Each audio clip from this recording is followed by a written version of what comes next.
episode 6 of our podcast, Conversations About Dying.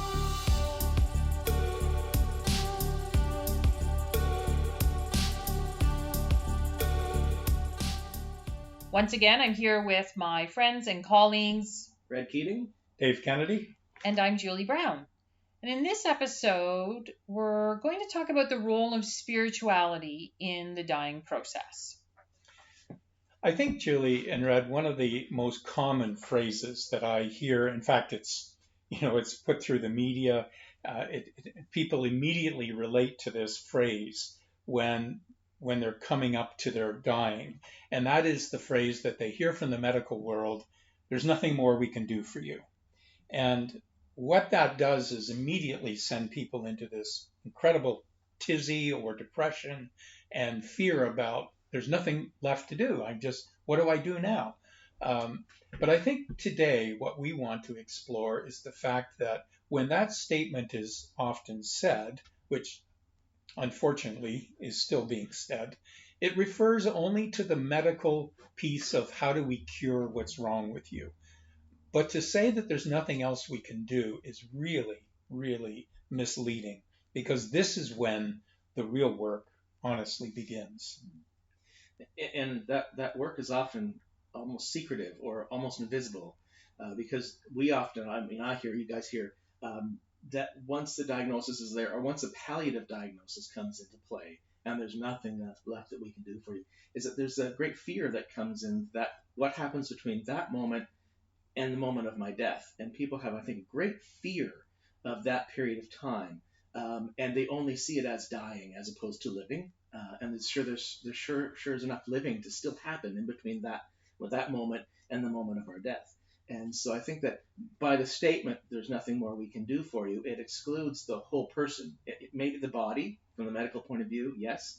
There's still lots they can do, but that we don't consider the emotional, spiritual side of what's the work of dying, what's the work of leaving this world. And I think that the real piece of that, Red, is that if people refuse to move beyond the medical piece, then they miss the opportunity of what they could be doing in all of this. And we've all seen that fixation on how do I get better? How do I get better? Yeah. And that just distracts us from our work that is so important.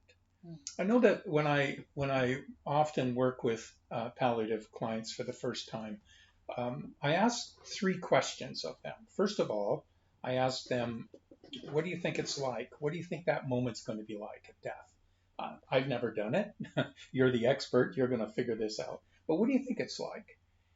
Then secondly, I ask them, what happens after death? And again, this is not from any preconceived piece that I have of trying to engage them. I need to explore that side of their opinions and beliefs. What do you think, or what do you hope happens after death? And then the third question that I ask them is, what do we need to do? What do you need to do to prepare for your dying? So for me, those are the spiritual work. That's the spiritual work that we're talking about here in this podcast. So when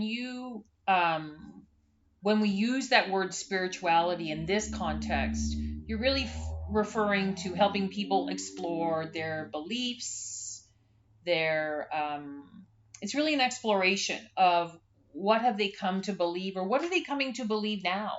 Is that correct? It's the Monty Python. What's it all about? It's the meaning of Or life. the song, What's It All About, Alfie? Yeah. HPCO, Hospice Palliative Care Ontario, does have a definition for spirituality.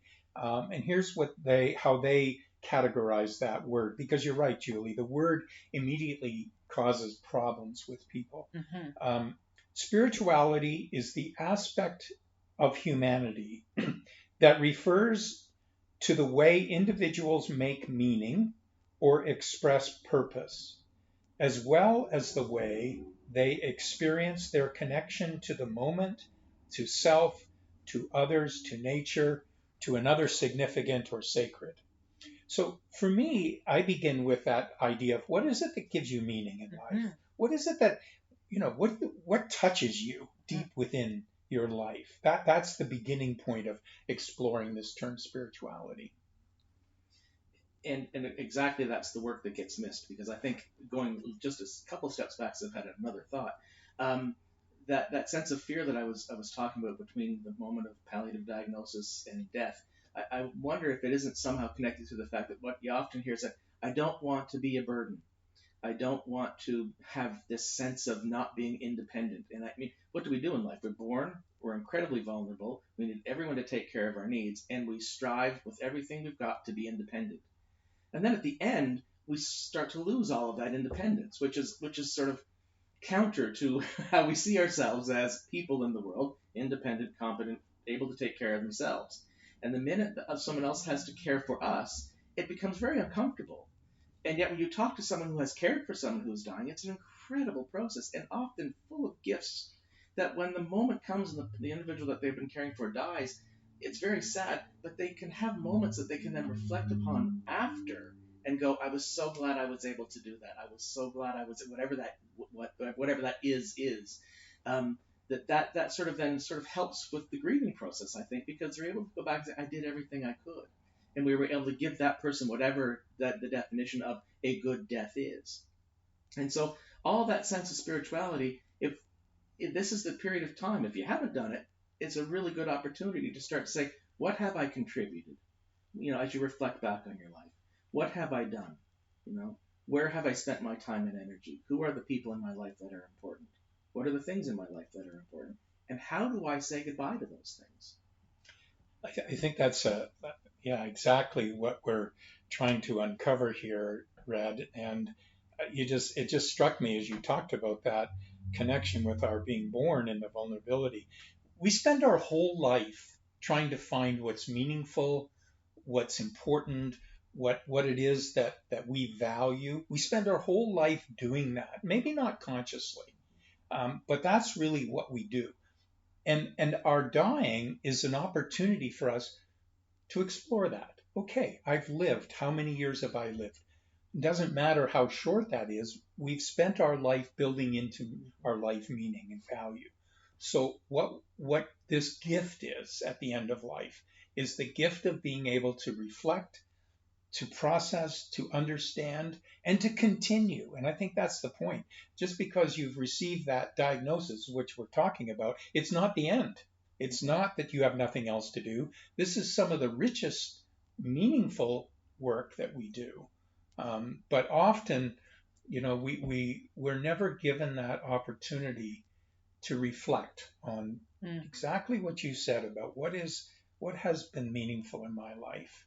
What is it that brings me a sense of joy and of accomplishment and of value, or who are they?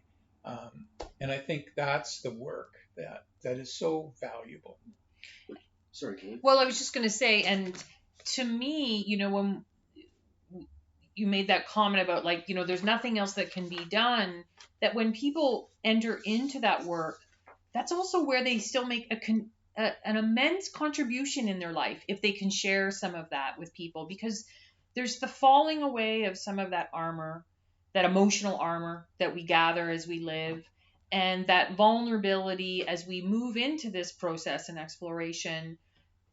The noise of life often starts to reduce, and in these conversations and that exploration there can be a clarity and an amazing contribution people can make to the people in their world, if they share some of that clarity. Not everyone does. Not everyone wants to have those conversations. But that's where not only is there work to be done and still, benefits to be had from that, but also incredible gift that you can give the world with that work, which is what I find. Really, that's the privilege of doing our work, right? Is when we get to sit with people in those conversations. We review those sense of connections, like the sense of connectedness. Like, I think people can be connected to people, but they're connected to their own spirituality as well. And some people might express spirituality through a particular faith tradition. Some people might have just their own that they don't practice through any sort of organized means or religion, and all are fine. As long as it gives that person that sense of connectedness, that sense of who they are, and a sense of sort of being able to understand what their beliefs are. It can give it context so that they have a way of making their spirituality have meaning and make sense to them, which sounds really convoluted, but I think it makes sense. That some of the more we talk about rituals in an earlier podcast. Some of those rituals are really important, and they can form the basis of our faith upon which our spirituality is practiced, I guess.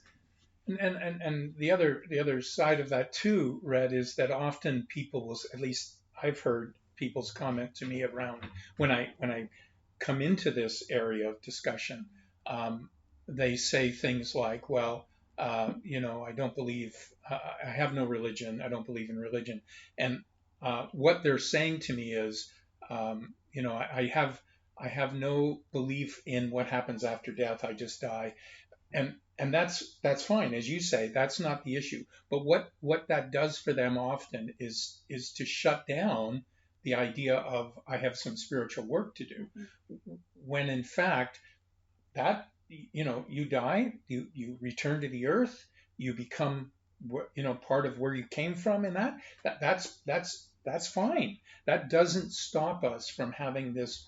What is meaningful to you right now? So what has been meaningful to you in life? What is it that brings you those pieces?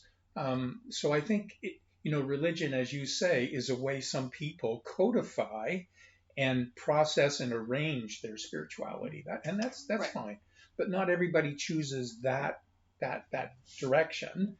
But it doesn't minimize or take away the opportunities of discussing spirituality as we come to the end of life. Neither is right and neither is wrong. No, they are. It's just how you have journeyed through your life.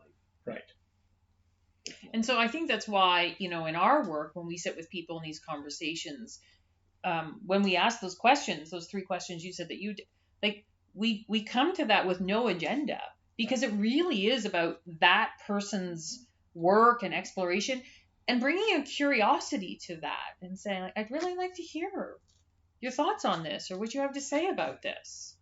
And there's ways of weaving it. I know. So there's one client situation I recall from years ago where this gentleman who when I first connected with him, was pretty apprehensive, because his first words out of his mouth were, "I'm a humanist and an atheist." And I said, "Wonderful! It's just so nice to meet you." Tell me about your humanity.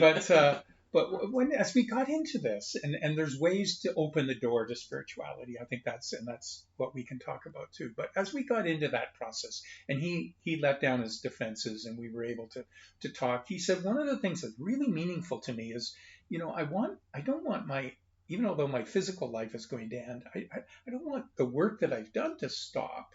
And we talked about that, and he had 3 children, and they were adult children. And I said, well, one of the great things is you can embrace that life after death, in the sense that you're part of your children. Your children are part of you, and you will carry on in them, and in their children, You're a part of your history. And not only that, the work that you've done, you trust that too becomes part of something bigger and larger, and that death may end your physical peace, but doesn't have to end your meaning. And so as we talked about that, what he did with that was then to say, I'm going to talk to my girls. He had 3 girls. So I'm going to talk to my girls about that side of what I hope for in them. And what a great piece of spiritual work then for him to leave that peace in his family. And again, about living, not about dying, but about living, right? That work is, and I keep hearing the term work and gift as we speak here, that sense of that there is a gift in the work, and that there's still things that you can do, even though you may be losing some of your capacities physically. There are still things that you can do to, fill out and make sure that your life was written, and find that sense of meaning. There's still conversations that can be had. There are still ideas that can be shared, and that, I think that's a part of spirituality that I don't know if people always put into the definition. The sense of meaning making, and the sense of what's my legacy, the sense of, and my fear of what is to come next. I think that quite often there's a lot of fear, because we really don't know. We have faith, we have hope, But in the end, we really don't know. And so we might as well leave this world as best as we can, doing all the work to the end that we can, so that we've lived our lives till the It's interesting, and I think it's a natural progression of what has culturally gone on in our whole religious pieces, that people, often younger generations have moved away from organized religion in many ways. Um, and so often I get the answer, I don't, I was raised this, but I haven't been part of that for years, so I'm not sure. And so especially when I ask that second question, what do you think happens after death? So rather than shutting that door, we find a way to open it and to allow them to continue the discussion. So often that happens by me just simply saying, well, what do you hope happens? Like, the truth is none of us know anyways, but what do you hope happens? And can we explore your hope? And why do you hope for that? What's that hope about? And so it's really, and often I find that hope is really that fear based on what I hope it's not. So we can work on those pieces there. I've been, reflecting, listening to the two of you talk on about my time with a man who recently died, and when we had some of those conversations that he had been afraid to have, but I started, out with those conversations around, he had a lot of fear. So what are the fears? So, what happens after I die? Will I know at the point of death that I am dying? Like, will I have consciousness then? And as soon as we sort of formed even some of those questions around the fear that was running around inside him, and then when I turned it back and said, like, once we'd posed the questions, and then I said, well, what do you think? What do you hope for? What do you sense that might be? He had information there. But prior to that, it was just all fear and anxiety in him. And so it's quite something to sit and watch, once we start to put these questions out there, and we're not afraid to have those questions and afraid to have these discussions, what it generates with people. And I think the message that we all want to say is that doesn't have to be a professional. No. In other words, caregivers and family members can be the best people to have those, but often two things. One, they're so afraid of raising those things because they feel like that's giving up on that's a person. Right. Or secondly, they don't know what to do because they haven't done that work themselves. So I think what we want in this podcast is really empowering caregivers, family members to engage with that person and maybe give them some doors to open like you did there.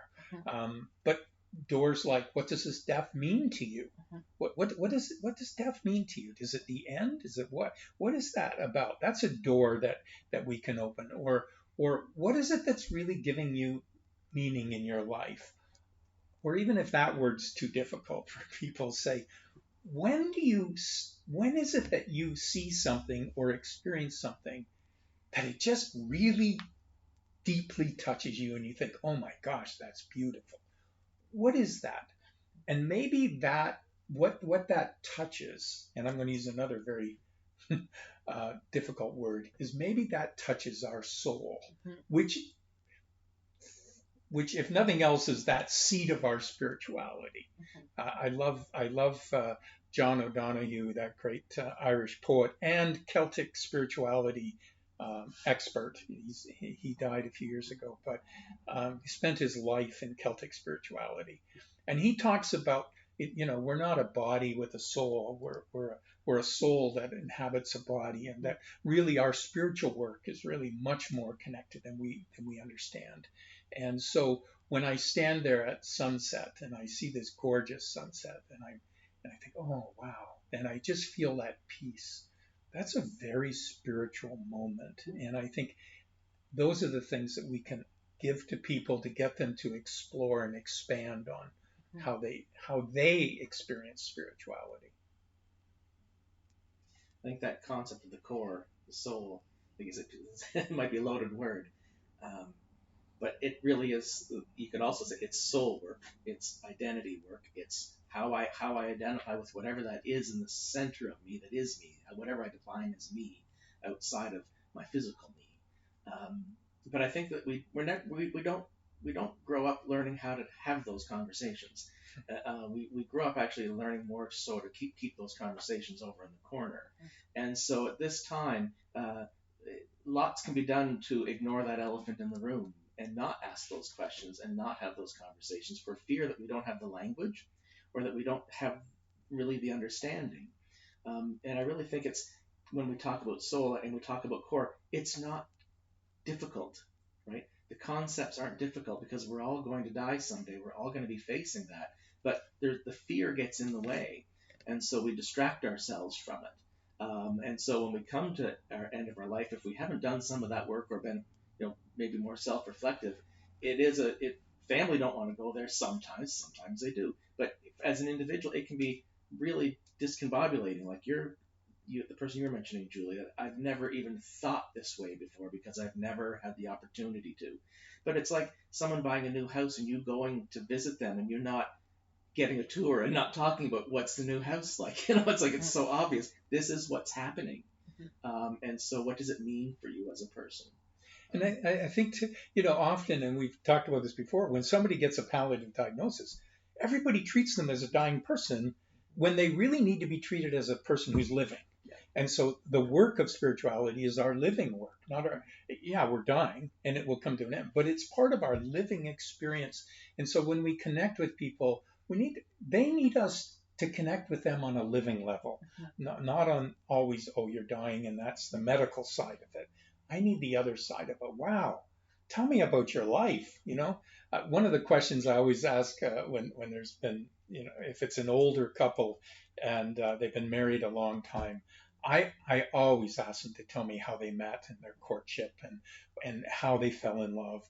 And you can just watch hopefully it's a good situation, but in most cases, you can just watch the difference physically as they explore that meaning of love in their life. And so those are the things I talk about, right? Let's talk about life and where you found meaning and value and how that helps you now. You get that a lot. How do you'll get first? I don't know how you do that work. How do you do it? Because it's about living. They think it's about dying, but when you get right down to the brass tacks, it is about living until you die.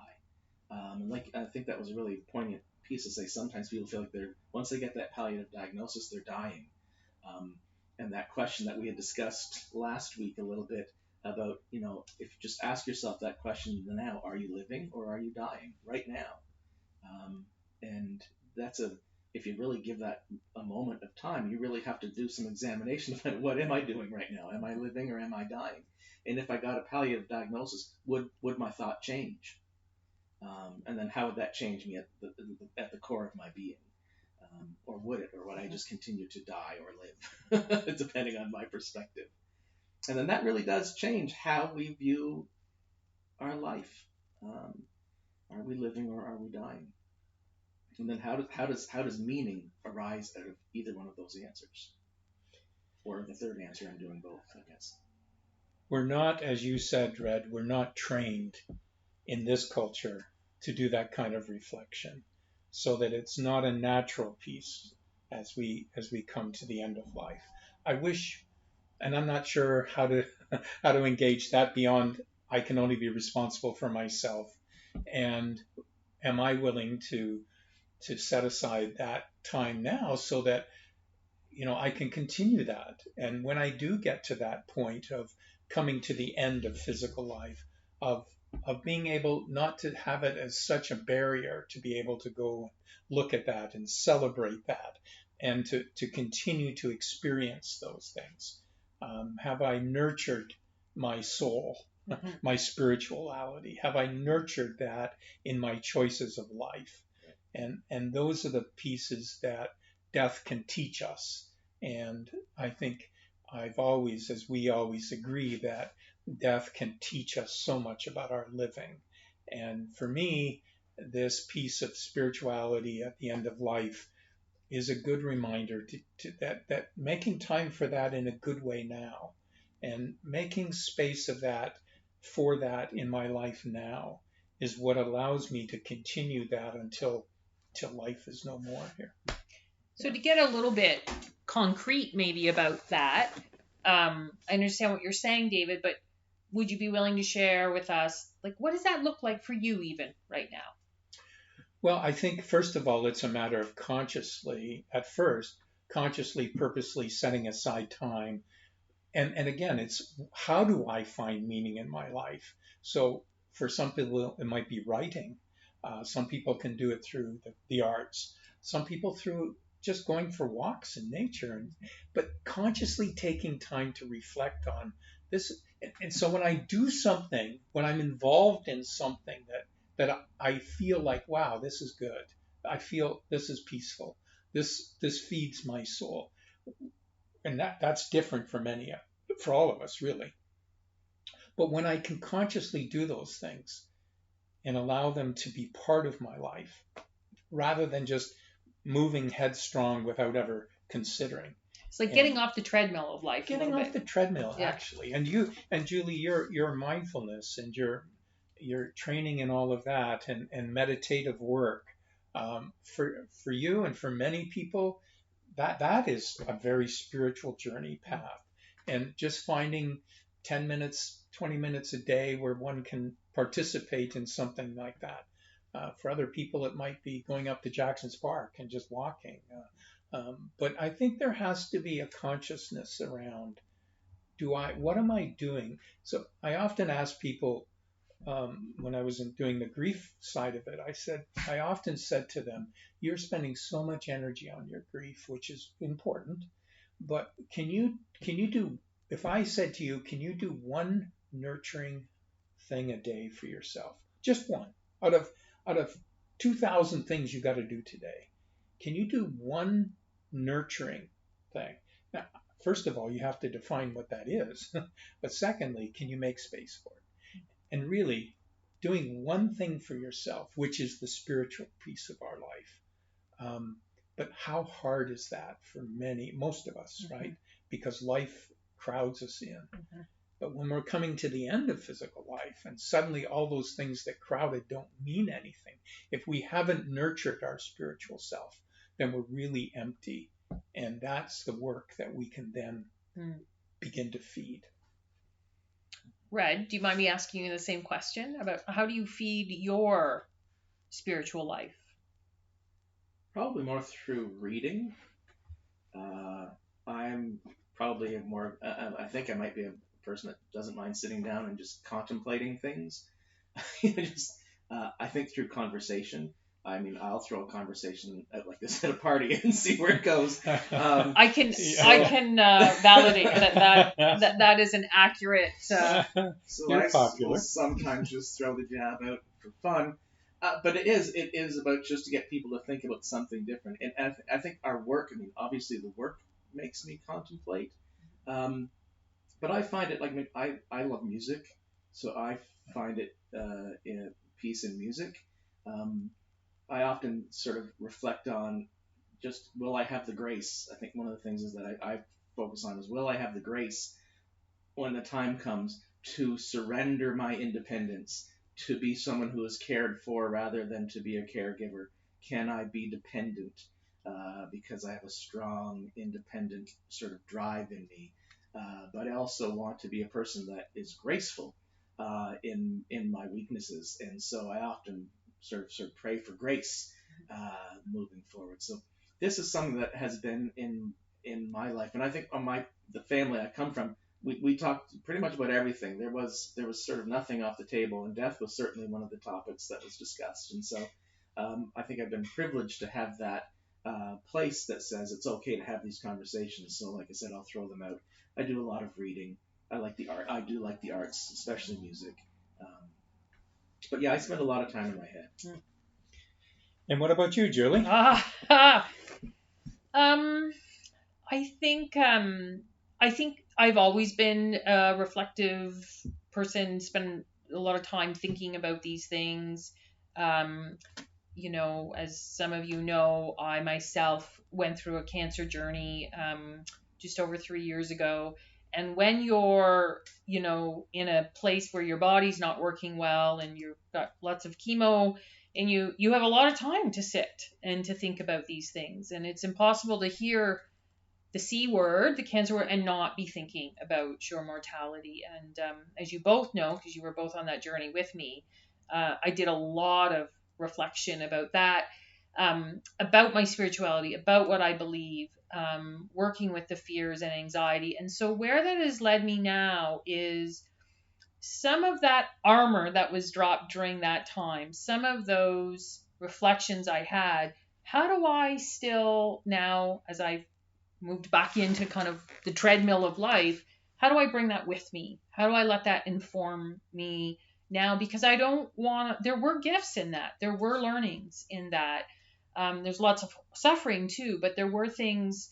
And so for me, I walk every day, and I make a point several times a week to not walk listening to anything, to not walk where I just walk and I just give space for my thoughts. I let things rumble around. I practice a lot of mindfulness. I try to notice the world around me. I will say to myself things like, what's going on inside you right now, right? Like what's scratching? What's a bit scratchy inside you right now? And like Red said, I also like those conversations, those questions being thrown out at parties. Of course, we're not having many of those in the last. Yeah, it's been a while. It's been a long time. Yeah, I'm looking forward to that. Mm-hmm. Well, this has been really good. This is spirituality for me, just this engaging in conversation. And our hope is for all those who are listening that, again, I need to really emphasize this. This is the work of our humanity, not any one profession. This is just being human and being honest and being vulnerable and approaching those topics with humility. One of the things that I really find offensive is that often people come to this with the agenda to change people's minds. I would say that we come to it to explore their spirituality, not with this determination to make you change. But it's a great gift to be able to explore. Yeah. And I think you just remind me there that we are all spiritual beings. I think some people are even just maybe a little bit made nervous or anxious just about using the word even. But when this conversation wasn't, about, like we said, religion is a part of it, but sometimes I think it gets too tied up. But that even if there's no religion, that we're all spiritual beings. And that when you hear that medical world say there is nothing more we can do for you, that's not so true, because there's all kinds of things the medical world can do for you. But then what are you going to do for yourself? Right. This is about your leaving. This is about your legacy. This is about how you have been in the world and how you are departing this world. I had this I was at a presentation once, and I know we're trying to wrap up here, but it was done by a funeral director, and he said he often starts presentations by giving people a piece of paper with a tombstone written, or with a tombstone on it. And he says, write down what you want people to say about you on your tombstone. If you were someone standing over your grave, what would you like it to say about you? And write down. And then he said, now start living your life that way. Because most people say, I want to be seen as a good person. I want to be seen as a generous person. Then start living your life that way. And that life can be lived right up until the end.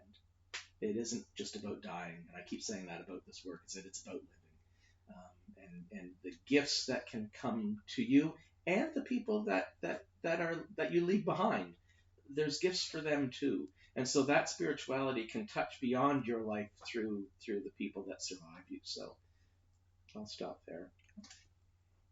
Thanks to both of you today. I knew that both of you would have lots to share from your readings and your own reflections in the work that you do. So I just want to pause and thanks to both my friends and colleagues here. Yeah. Thank you, Jerry.